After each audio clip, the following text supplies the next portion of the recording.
Ayan mga milad, luto natin yung kanin. Hilaw pa. Kininin pa. Tapos yung nagluto ako ng ulam ko. Pusa to, tapos nilagyan ko ng manok na nuggets lang. Yan lang sinahog ko dyan. Pakuluan lang natin yan mga may. Tapos pag talbog natin yung marunggay natin.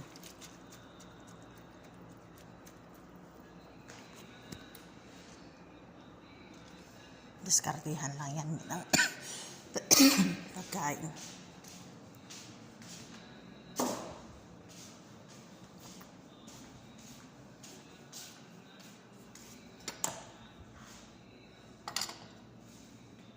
Ay, wala nang gaas.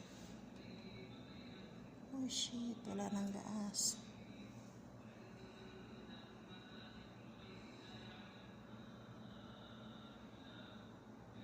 Nako, naubusan pa ng gas.